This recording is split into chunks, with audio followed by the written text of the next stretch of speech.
Alors, les élèves, aujourd'hui, on va travailler un nouveau texte, comme vous voyez devant vous. Ça y est? Alors, ouvrez vos livres à la page 102, 103. Yeah.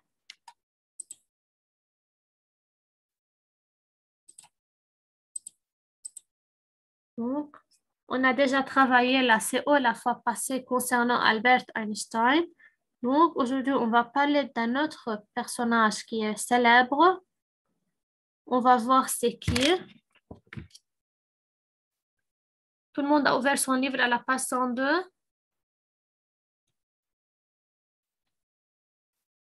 Oui. Très bien. Donc, Rama et Salah, je vais vous poser des questions. Vous allez me répondre après, d'accord? Soyez prêts et suivez avec moi. Donc, si je lis tout d'abord l'objectif de ce texte. Quel est l'objectif? Yalla li Alamar, l'objectif de ce texte. Oui. Dégager les caractéristiques d'un texte biographique. Alors,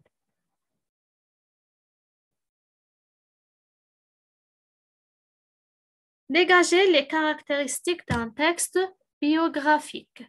Donc, c'est un texte comme on voit, donc d'après l'objectif, qu'est-ce qu'on doit faire dans ce texte? On va savoir quelles sont les caractéristiques d'un texte biographique. Donc, qui peut me dire c'est quoi un texte biographique ou bien c'est quoi une biographie? Est-ce que vous avez déjà vu ce mot? C'est quoi un Une texte histoire biographique ou bien... Oui, là, une biographie, c'est quoi? C'est une histoire sur la vie d'une personne. Très bien, excellente. Alors, une biographie ou bien un texte biographique, c'est lorsque je raconte ou bien c'est un récit de la vie de quelqu'un, d'une personne. Et généralement, la plupart du temps, il s'agit d'un personnage très célèbre. D'accord? Il peut être un artiste, un écrivain. Donc, ce personnage est dans la plupart des temps très célèbre. Donc, est-ce que, alors dans ce texte, peu à peu, on va apprendre ou bien on va dégager, on va savoir quelles sont les caractéristiques d'un texte biographique. Comme on voit, ce n'est pas un texte comme les textes qu'on a déjà travaillé ou bien qu'on travaille d'habitude. Il a une mise en page différente, n'est-ce pas? C'est-à-dire l'écriture du texte ou bien la représentation du texte est différente aux autres textes qu'on a déjà travaillés. On trouve des paragraphes avec des titres avant chaque paragraphe, n'est-ce pas? Et on trouve beaucoup d'illustrations et non pas une seule. Alors, on va voir ainsi de suite, peu à peu, quelles sont les caractéristiques de ce genre de texte. Alors, avant de commencer, comme on est habitué, on souligne un texte biographique. La dernière fois, on a déjà travaillé le texte de science-fiction, n'est-ce pas, le récit de science-fiction. Aujourd'hui, dans ce texte, on va travailler à prendre un nouveau genre qui est le texte biographique. Alors, soulignez un texte biographique et écrivez entre parenthèses le genre. Et là, prenez un crayon mine à la main pour ajouter à chaque fois. Alors, entre parenthèses, on écrit le genre. Ça y est. Donc, dans ce chapitre, dans cette unité, on va traiter quel genre de texte? On va traiter le texte biographique. C'est clair? Yana Salah, tu écris. Rama. Oui. Très bien. Alors, donc dès maintenant, lorsque je trouve un tel texte qui parle de la vie d'un personnage, directement, je dis que le genre du texte est une biographie ou bien un texte biographique. Ça va? Donc, on va lire ensemble quelle est la définition de la biographie ou bien du texte biographique. Écoutez un peu. Donc, c'est quoi la biographie? Regardez très, très bien.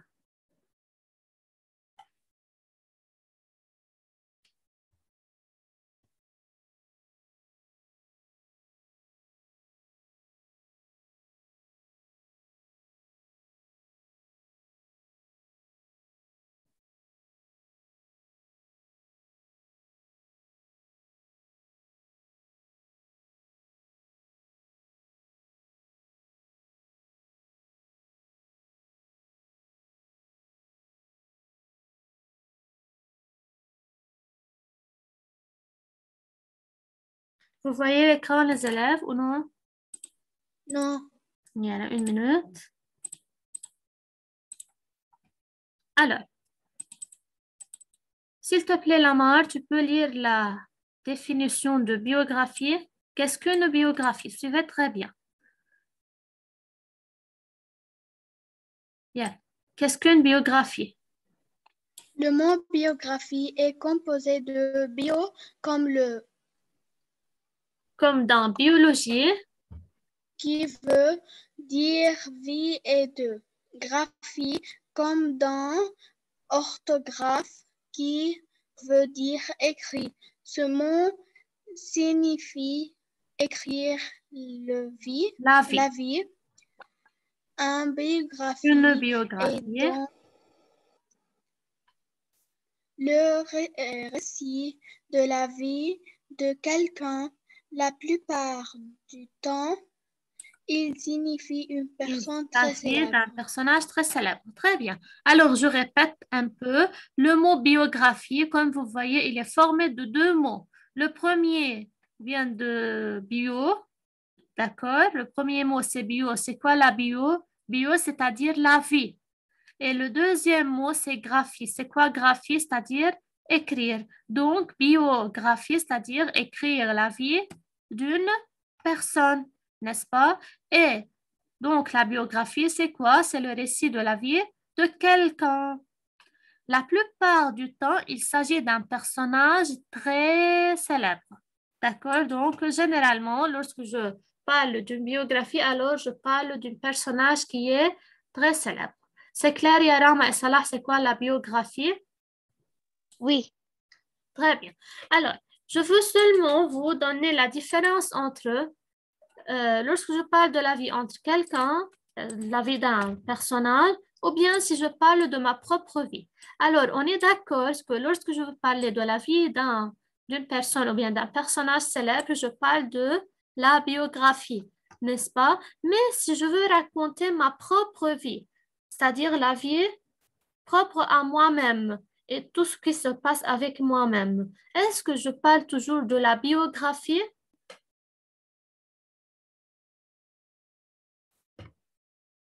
Je répète les élèves. Lorsque je vous raconte ma propre vie et non pas la vie d'une personne, d'un personnage célèbre, est-ce que je suis toujours en train de parler de la biographie? Non, elle est la mémoire.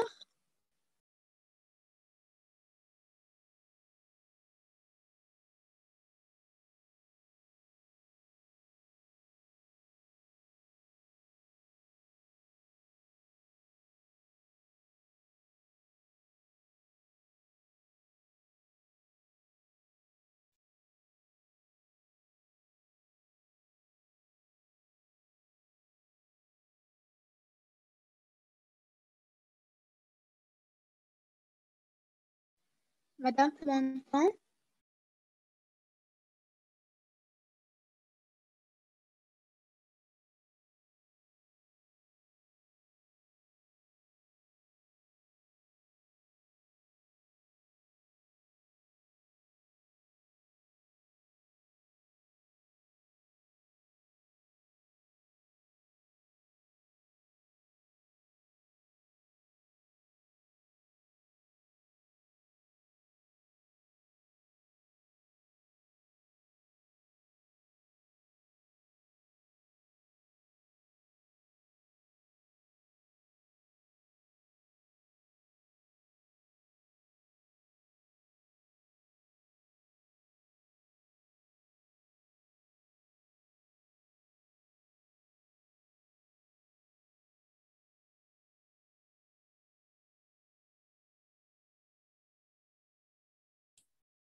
Pardon les élèves, ça va maintenant?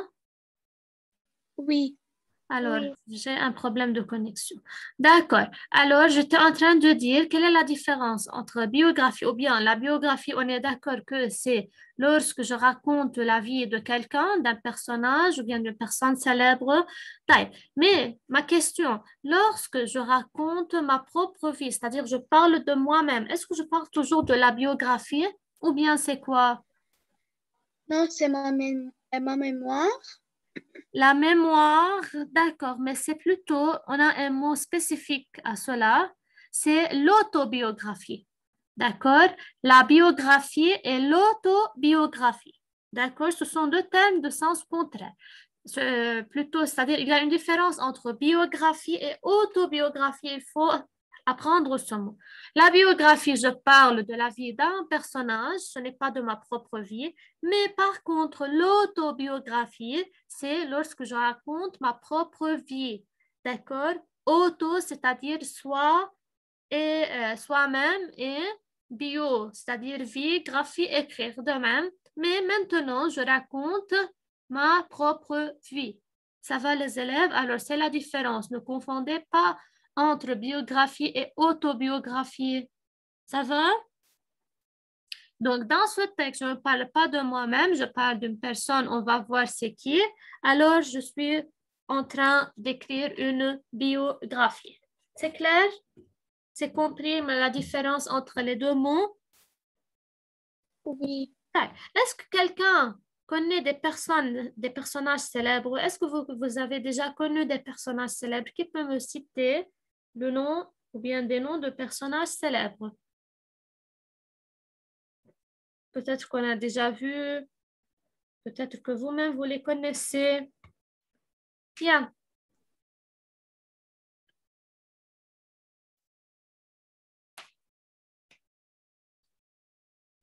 Rama et Salah, il faut que vous participiez avec moi. Isra aussi.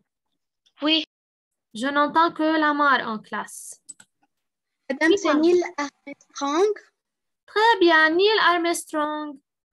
Et qui aussi, on a déjà vu la fois passée? Albert? Einstein. Albert Einstein, très bien, Rama. Alors, ce sont des personnages célèbres. Il y a beaucoup de personnages célèbres. Dans ce texte, on va savoir c'est qui Louis Pasteur. D'accord? Alors, il y a beaucoup de personnages célèbres. On a vu Albert Einstein, vous savez, Neil Armstrong. Il y a beaucoup de personnages. Dans ce texte, on va connaître ce qui est Louis Pasteur. Lorsqu'on va lire le texte, on va savoir, donc d'après le titre, qui es-tu? Vous avez vu, c'est le titre de l'unité, qui es-tu? Louis Pasteur. Alors, on a dit à qui je pose cette question? Je la pose à quelqu'un que je ne sais pas pour faire connaissance à ce personnage, mais avec ce personnage. Donc, je veux savoir dans ce texte, c'est qui Louis Pasteur. Ça va? Maintenant, si je regarde cette illustration, le personnage qui est à gauche, regardez bien l'illustration. Qui est ce personnage-là? Qui est le personnage présenté dans cette illustration? Yala Yarama. Qui est le personnage présenté dans cette illustration, Yarama? Regarde et dis-moi, à ton avis, c'est qui ce personnage? C'est Oui, Louis. très bien, c'est Louis Pasteur. Certainement, je parle de Louis Pasteur, alors ça va être sa photo. D'accord, donc c'est une vraie photo. C'est une photo réelle. De qui? De Louis Pasteur. Où se trouve-t-il? Où se trouve-t-il, Yalamar? Merci, Rama.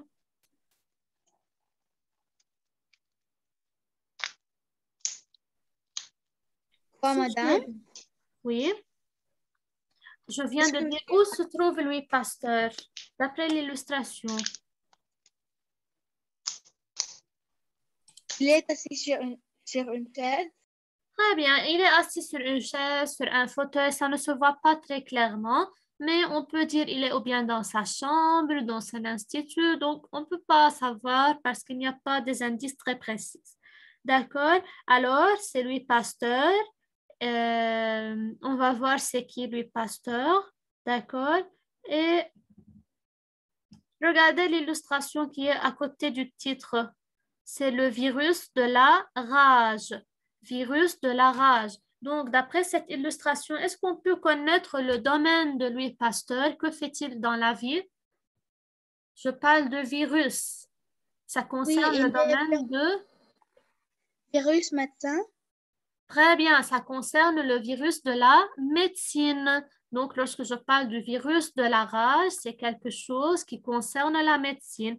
Alors, je donne des hypothèses. Donc, peut-être Louis Pasteur est un médecin. D'accord? Donc, si je regarde l'illustration qui est en bas, regardez la légende de l'illustration. Je lis la légende. La légende, c'est-à-dire ce qui est écrit au-dessous de l'illustration. Ballon à col de cygne utilisé par Pasteur pour ses recherches sur les germes. Les germes, c'est aussi un mot scientifique.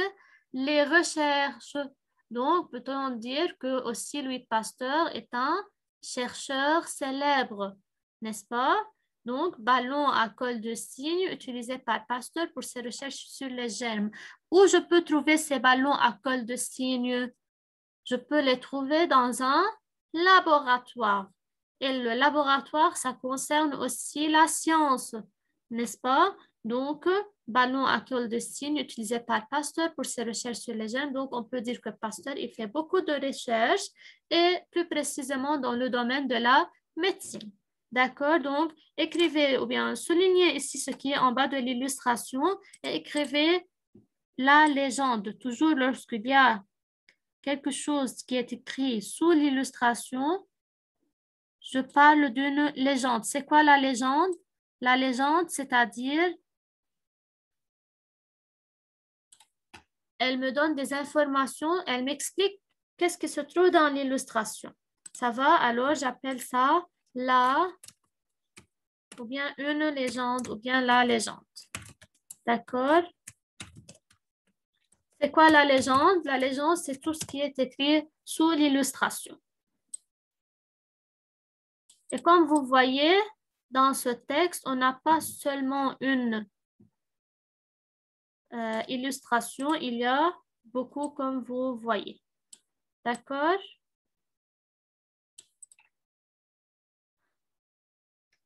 Donc, on peut aussi écrire ici illustration 1, comme on travaille les indications du paratexte. Alors, vous pouvez mettre ici, on va numéroter les illustrations. On a illustration 1, parce qu'il y a beaucoup d'illustrations pour les numéroter. Donc, on a illustration 1.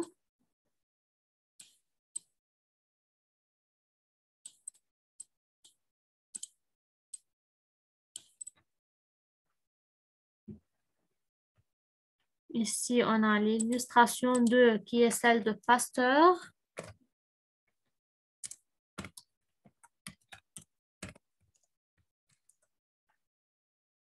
Illustration.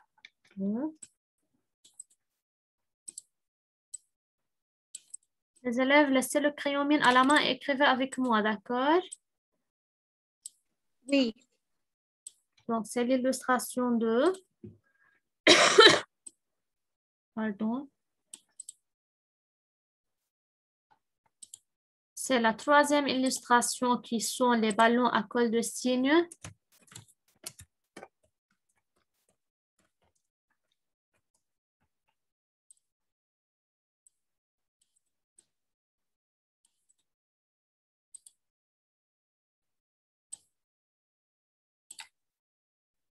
D'accord.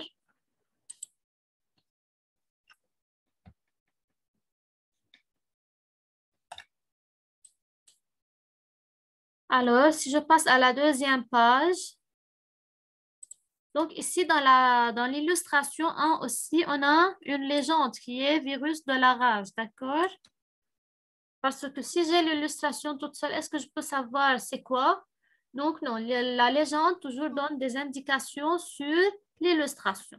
Alors, c'est le virus de la rage, donc ce sont des légendes. Si je passe à la deuxième page, regardez bien la deuxième page, on a aussi une quatrième illustration. Ici, c'est un encadré, ce n'est pas une illustration. On a ici une quatrième illustration, c'est l'illustration 4. C'est quoi cette illustration? Regardez. C'est une Regardez. hôpital. C'est un hôpital, peut-être, mais comme c'est écrit, c'est l'Institut Pasteur de Paris. Donc, l'Institut, c'est où Pasteur fait ses recherches. D'accord? Alors, on va voir tout au long du texte, c'est quoi l'Institut, où se trouve-t-il et tout ça. Alors, comme l'illustration le montre, c'est l'Institut Pasteur. Il se trouve à Paris. Alors, c'est la 4e illustration. D'accord? Donc, la première caractéristique qu'on peut dégager concernant le texte biographique, c'est qu'il est caractérisé par la présence de plusieurs illustrations pour un même texte, n'est-ce pas? C'est la première caractéristique qu'on a pu la dégager. Parce que l'objectif principal, c'est de savoir les caractéristiques du texte biographique. Ça va? Maintenant, on travaille les éléments du paratexte. On commence toujours par... Par quoi on commence toujours pour ne pas l'oublier? On a premièrement quoi? Yalla yalla mar. Les éléments du paratexte. Tout d'abord, on a le... Titre. Très bien. Premièrement, on a le titre. Quel est le titre du texte? Qui es-tu, Louis Pasteur? Qui es-tu, Louis Pasteur? Alors, le titre du texte, c'est Qui es-tu, Louis Pasteur? Alors, j'écris ici le titre. Alors, d'après le titre, j'ai su que je veux parler de qui? Qui est le personnage de ce texte? C'est Louis Pasteur, n'est-ce pas?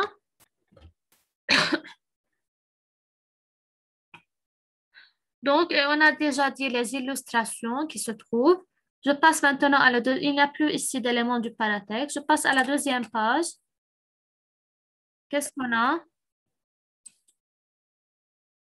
On a la référence et le quoi? La référence et le lexique. N'est-ce pas? Madame, Oui, un chimiste au serveur de la médecin. C'est quoi? un C'est un chimiste titre au en... service de la médecine. On va voir c'est quoi chaque titre qui introduit chaque paragraphe. Ça va? Maintenant, on travaille seulement les éléments du paratexte. On va tout découvrir ensemble. Alors, ici, je parle du lexique, c'est le lexique. Et puis, je vais passer à la référence, le lexique.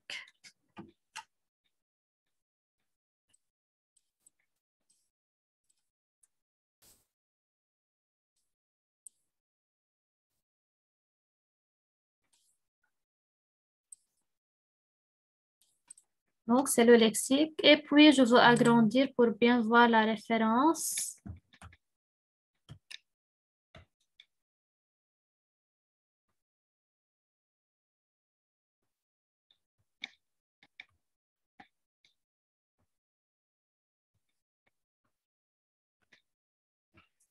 Yeah. Maintenant, on passe à la référence. Vous la voyez bien devant vous, bien j'agrandis aussi. C'est mieux comme ça. Donc, vous avez vu, c'est où la référence? C'est à côté du lexique. C'est la référence, donc je veux la marquer. Alors, c'est là. Madame, on peut dire les sous-titres sont encore des éléments du texte? Les sous-titres, Oui. ce sont des éléments qui composent le texte et non pas le paratexte. Le paratexte, c'est tout ce qui entoure le texte. Ça va? Oui. Alors, je veux écrire ici, c'est la référence.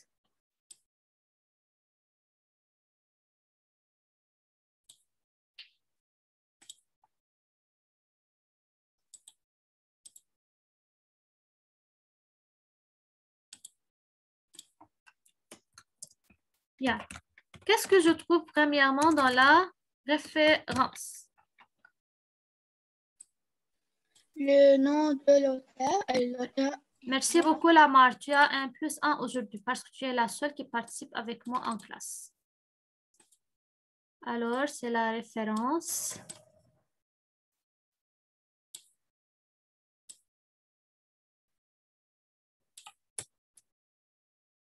Je vais essayer pour que tout soit clair. Alors, c'est la référence. Donc, premièrement, dans la référence, qu'est-ce que je trouve? Je trouve le nom de l'auteur. Qui est l'auteur de ce texte? C'est Mathilde Giard. C'est Mathilde Giard. Très bien. Alors, premièrement, on a le nom de l'auteur. Je vais essayer de l'écrire ici. Le nom de l'auteur. Oui. Après le nom de l'auteur,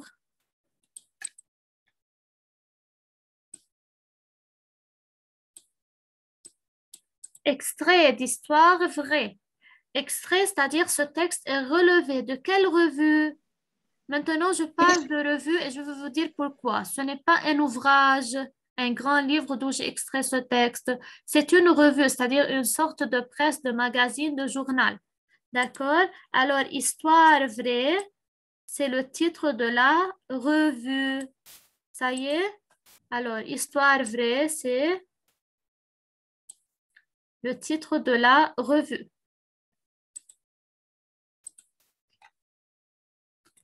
Donc, le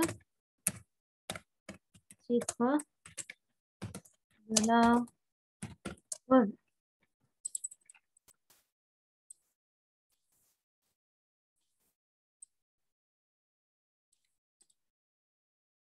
Numéro 236, ce sont de nouvelles informations, les élèves. C'est le numéro de la revue. D'accord? Oui. Donc, Oui. numéro 236, c'est le numéro de la revue. Oui. Alors, vous écrivez.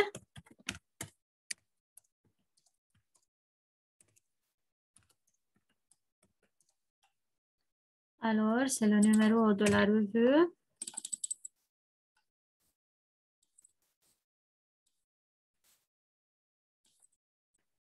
On a Fleurus Press, c'est quoi? C'est quoi Fleurus Press?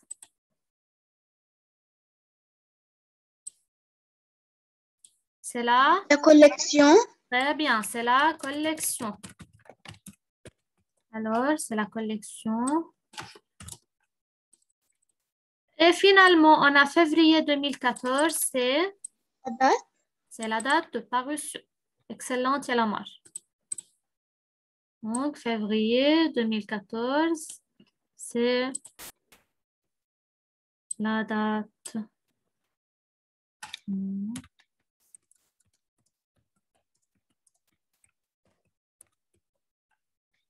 La date de parution de la revue.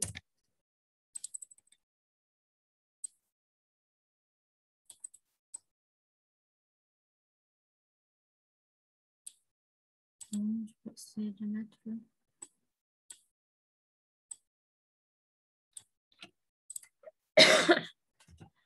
Et une remarque qu'il faut savoir bien les élèves, février 2014, c'est la date de parution de la revue. On a plusieurs sortes de revues. Cette date commence par le mois de février et est suivie de la date qui est de l'année qui est 2014, n'est-ce pas? Dans ce cas, je vais vous donner un nom à la revue. Je dis que cette revue est mensuelle. Que veut dire mensuel? C'est-à-dire cette revue apparaît chaque mois. Toujours, lorsque je trouve dans la référence une date qui commence par le mois suivi de l'année, je dis que la revue est mensuelle. Je parle toujours dans le texte biographique ou bien dans l'article de presse, c'est-à-dire lorsque le texte est relevé d'une presse.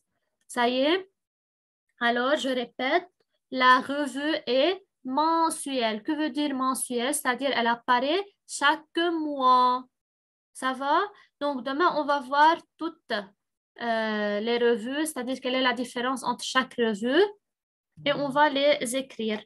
Pour le moment, les élèves, le temps s'est terminé. Je ne peux plus continuer. Je suis obligée de m'arrêter là.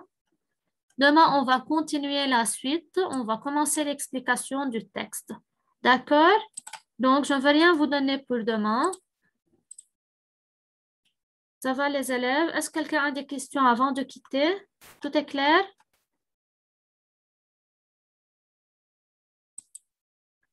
Donc, demain, on va commencer l'explication de ce texte en détail.